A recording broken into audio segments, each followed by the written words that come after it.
I got my gambling partner, man, Pan, up in the house. What up, man?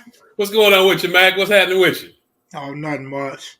You had a lot of requests because about chapter 4 in my book mentions you, Okay. and also I always talk about how we used to gamble back in the day. Oh, yeah. Sure, you're right, So, yeah.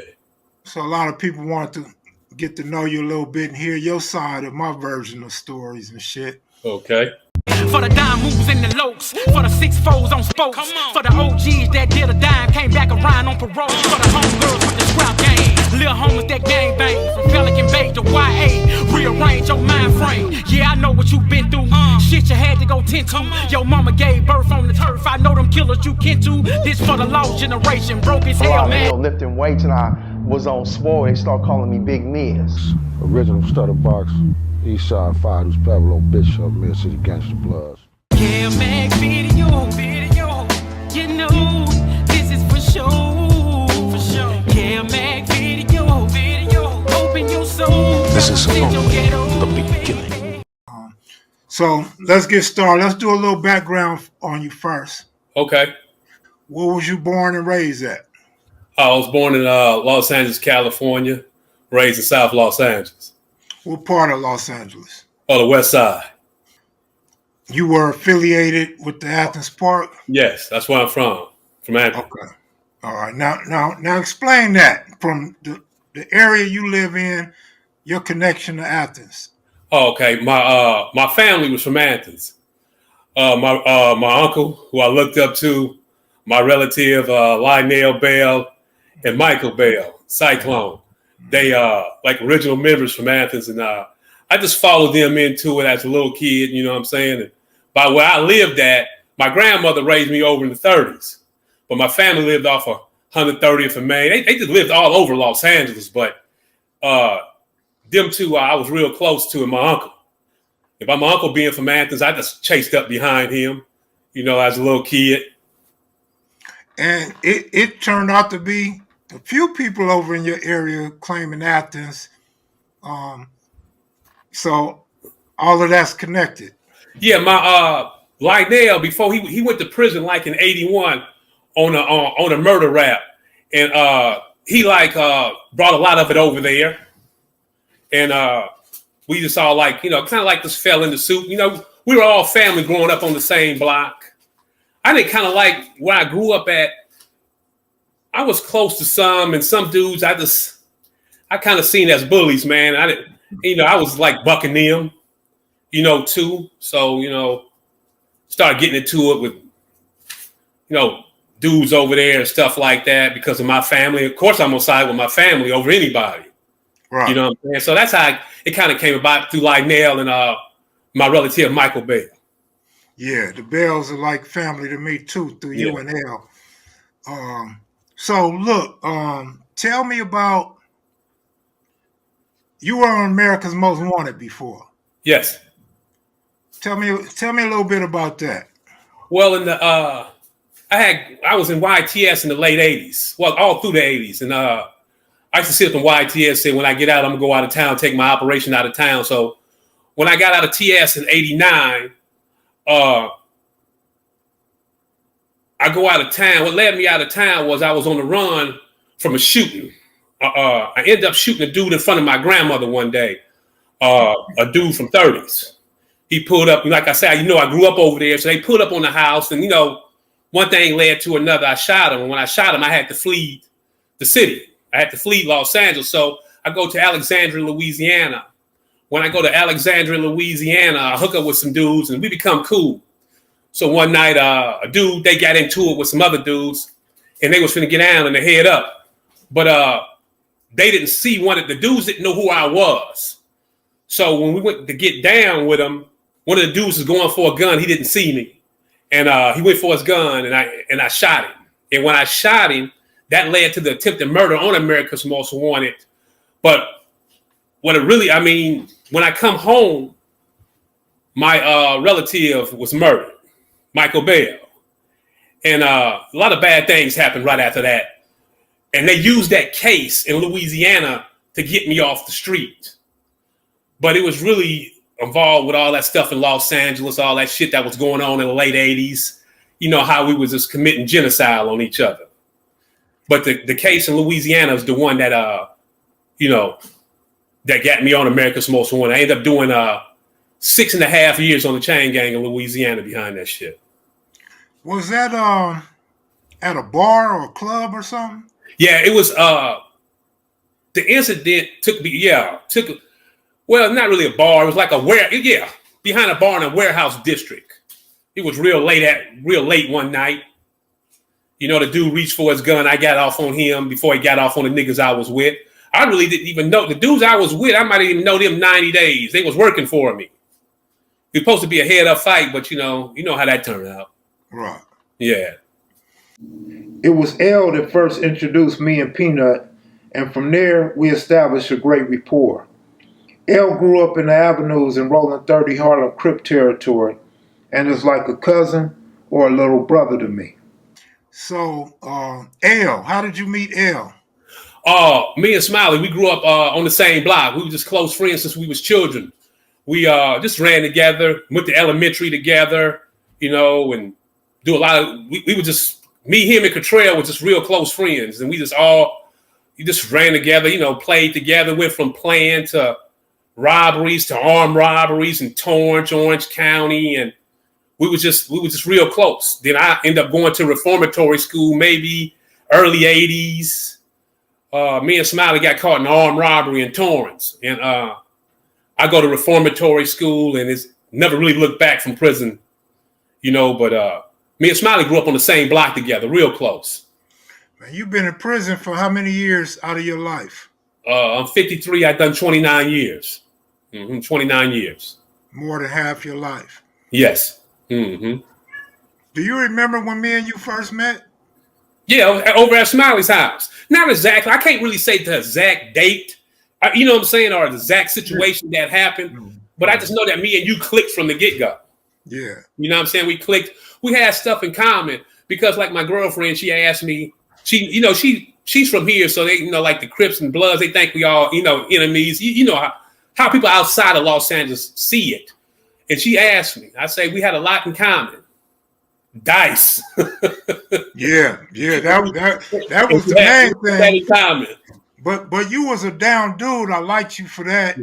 And I, you read my book, right? Yes. Chapter 4. I talk about me and you having them spots in the Dubs we used to gamble at. Yeah. And was it accurate, close to accurate? Yeah, it was accurate. You used to always come over there, get out all the time. We used to always get out of dice games. I was, doing my thing out the spots and shooting dice. You know how we had it. We was shooting dice on the floor, selling yayo out the door. I mean, that's just how it was back then. That's how we got down. You know what I'm saying? And like you said, No, go ahead. Okay, how you came over there like that. You know what I'm saying? That's one thing I respected. You were who you were. You know what I'm saying? You was my nigga. Simple as that. I didn't care if nobody liked it. Even some of my older homies, they had a couple of things to say, but what they did was they respected it. You know what I'm saying? Because they know a nigga wasn't no mark. He wasn't no mark at all. You know what I'm saying? You represented where you was from. Right. I let them know over there. You know what I'm saying? If anything go wrong, that's my nigga. Right. The thing was this. A lot of them niggas knew you was coming. They wanted to shoot dice too. We was all young shooting dice. Then when you lose your money, you get mad. You know what I'm saying? Building cases on niggas. You knew in the first place. And I told them, nigga, ain't nothing gonna happen. Yeah, you were solid. I was skeptical at first, but you was a solid dude. You always had my back. And Smiley always reminds me of a situation I don't remember, but he always tell me in the same fashion that Perry was saying 6'8" R.E. Ricketts or something, and you had to check him. Yeah, I checked the shit out of Perry that day. I remember that. Now, I remember that day as clear as day. He gets mad at me. He goes back and tells Syke and my Uncle Kurt. And I told them, I told my uncle and them, that nigga knew where Kev was from the get-go. I say, that's their neighborhood. I let them niggas know he was coming. All they had to do was say something. They didn't say nothing. They wanted to shoot. They wanted to trip. But they seen what it was. They seen you were solid. And they seen that I wasn't going to let nothing happen to you. you know, my people wasn't. They was like, man, we don't need no trouble with this, man. But they respected it. They knew what time it was to me. The homies knew one thing over there. If they got down bad out, they know what I would have did because they see me in action too many motherfucking times. Absolutely. Yeah. And that's what I liked about you. You know, we was always gonna roll, even when you was gone. You know, Smiley had a situation, me and Tone, you know, the Bells, you know, luckily nothing went down, but we was going for Smiley. But anyway, so I was telling them about, I guess in chapter 4, how you remember I was a bus driver? Yeah. And you used to take my check every Friday.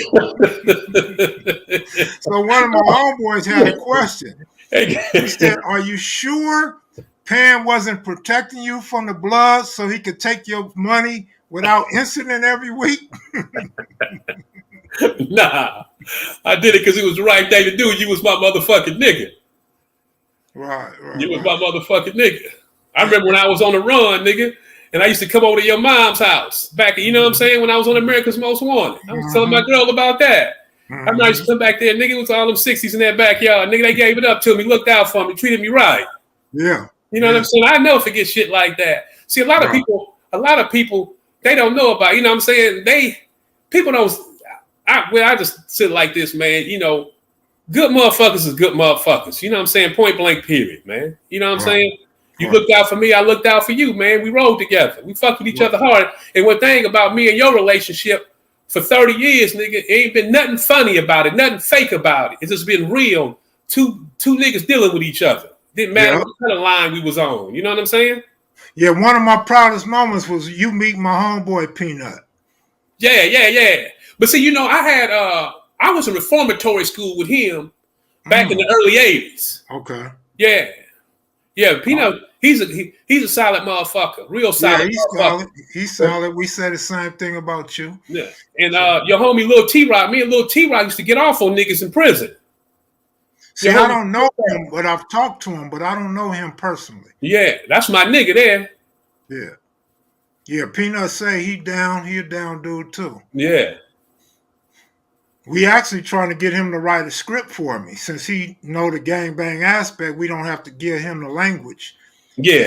And the details of scenes since he's with the business. Yeah. But yeah, man, me and L, we always laugh to this day, man. We've been laughing for what, 21, 30, for like 30, 32 years when you pulled out that little crap table, the little cloth. Yeah. I was in Vegas one time. I had lost my money, and my baby mama Kiki convinced me to get that motherfucker. And I brought that motherfucker back home, man. I made some money off that motherfucker, boy. That motherfucker did. Yeah, that motherfucker was something else, boy. We had some nice times with that motherfucker. Somebody asked me, did you take my money all the time? And I said, yeah, I think he did, but I remember I beat you one time. What's that street west of 3rd Ave? West of 3rd Ave, what, 2nd Ave? No, west, going west. It ain't 4th Ave. Roxton. Yeah, I beat you over there one day, and I got you for about 800, 880, and you was mad. And early the next morning, you called me. I'm like, damn, I can't even enjoy my win. You want me to go right back? Yeah, that was at Christy's house. Yeah, Christy, my homie Richie house. Yeah, you was mad at everybody over there that night. And that's one thing about you. You had a hell of a temper, man. But me and you, we never got into it. But no, you had never. A hell of a temper, boy. Never. Especially when you was over there on that big White House. Oh, you talking about Country Club? Yeah, Country Club. Yeah.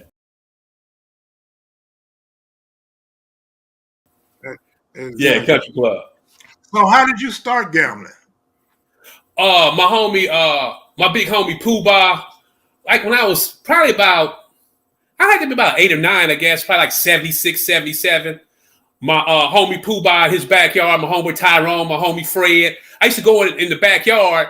They were like in high school at the time. I probably was like in the 6th grade. Nah, maybe like the 4th grade. They was several years older than me because they about 58, 59 now. And they used to shoot dice in the backyard at Fred's house. My big homie Pooh Bah and them.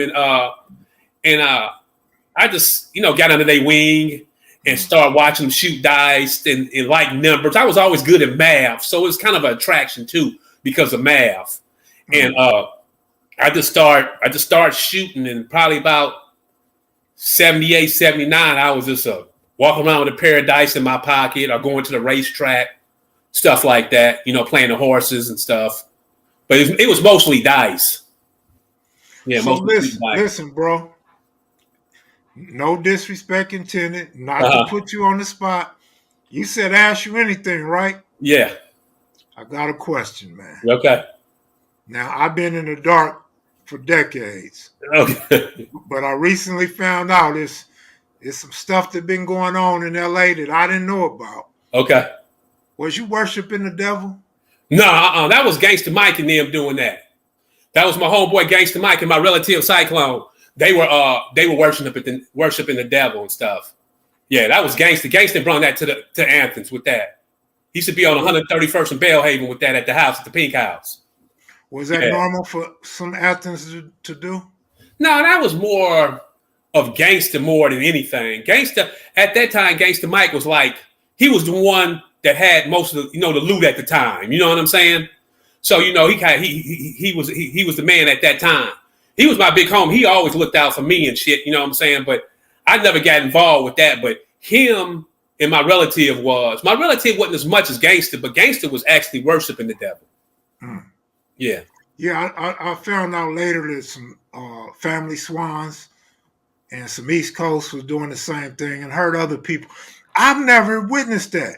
But this is the reason why I ask you. Because when I first met you, and you probably remember this, we'd be on the dice and you'd be like, no devil, no devil. And I'd be like, I did. Yeah. I did do that. When I was a child, I had this thing with I had demons at one time, but it had nothing to do with like worshiping the devil and stuff like that. But I had demons in me. And I used to have this thing in this drawer, and every time my Uncle Curtis somebody or my homeboy go by and kick it and hit it on purpose, I would run to it and think the devil was gonna get me. It was kind of crazy.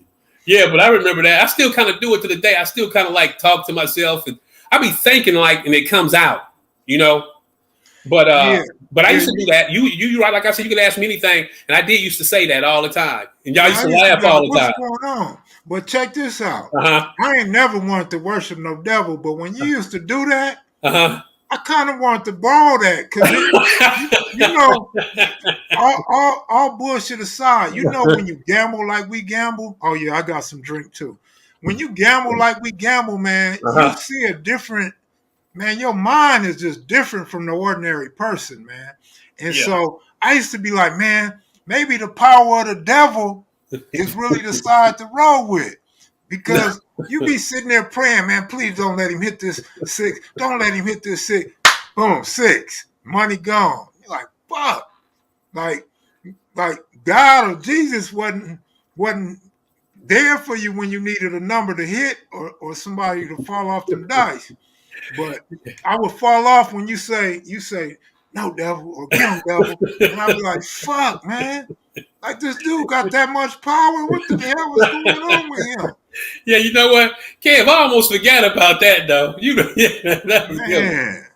I remember. Yeah, I remember that, man. But I can't lie. I grew up with some demons. I really did. Yeah, I really did. Yeah. Man, and we took Vegas trips. Your favorite place was the Sahara, right? Yeah, I love the Sahara. Yeah, damn, you remember that, huh? Damn, what was that, like the late 80s, man? You was doing that shit? Late 80s, yeah. Yeah, the Sahara. Hey, I got another one for you.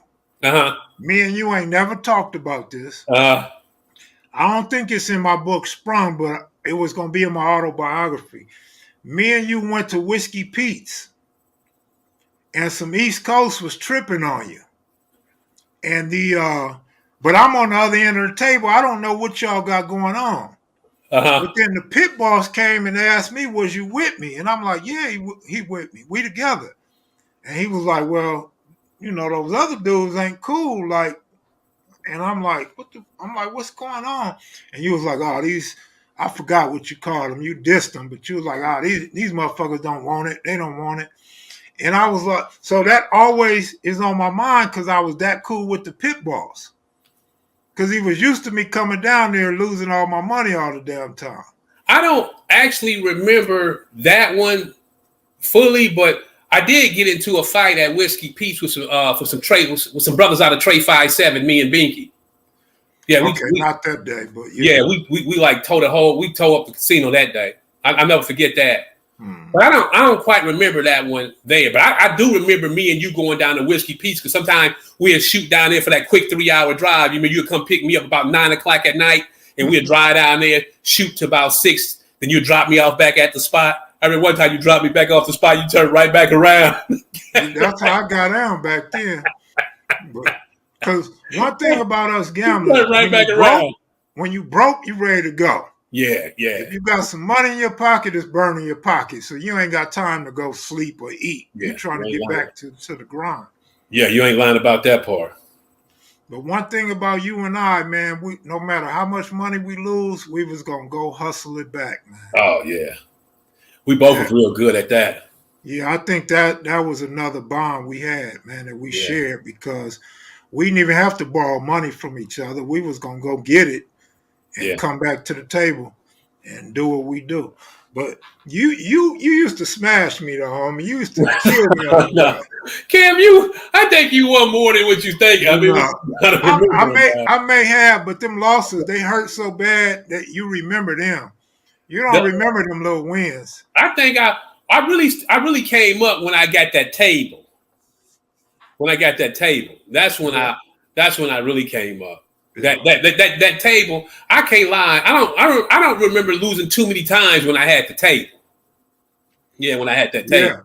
Yeah, that's what me and Smiley be talking about. That table was something else. I'm gonna tell you something. Matter of fact, I do remember beating you on that cloth another time because Smiley and somebody else was asking me like, "What's my method?" Because I was betting them numbers and I was hitting you on them numbers. Oh, okay. And then you changed the odds. You went from 8-1 and 6-1 to 2-1. So it was harder to beat you that way. But man, them was some fun days, man. We were youth at that time, man. Yeah. We was wild and hard, wasn't we?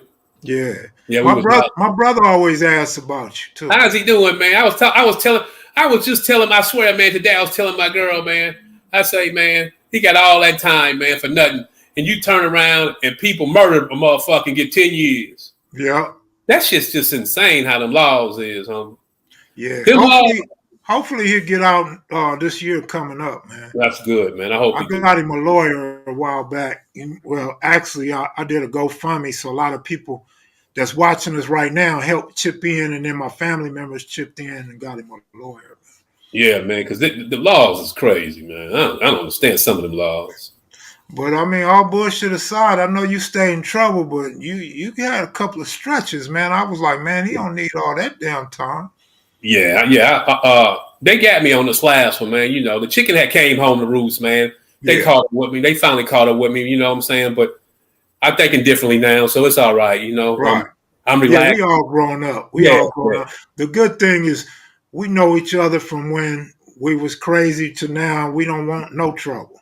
Yeah, you ain't lying about that, bro. But you still got that attitude, though, man. If I got to get down, I will. But if I see trouble, I try to walk away from it. Right. You know what I'm saying? But if it pursues me, I ain't got no choice. So I got another question, bro. Uh-huh. I don't know if it's true, but L told me that you matter of fact, you told me you got banned from a casino out there. Well, tell us about that. I went off on the security guards. I went on. I guess I had a 1980 flashback. I forgot exactly what happened. It was a while back, not just recently. It was a while back. Then when I got out, I tried to go up there, and they had changed the name, but they still had the thing on it. I was shooting one day. I was losing, and cussing security guard came over there, and I went off on him. I told him I wanted to fade outside, and and they just banned me from it. and because I told him I wanted to fade with him, and that was about it. I just went off on him and shit, cussed him out, shit like that. I was losing that day, or something wasn't going right for me. You know what I'm saying? And I went off, and they banned me. Hey, Pan, did you ever meet Big Mouse from Athens? Well, when I was younger, I slightly remember him. Okay. Somewhat. Just wondering. A couple people wanted me to ask you. Yeah, he's a big name over there when you start talking about history of the Crips and Bloods. Oh, okay. Yeah.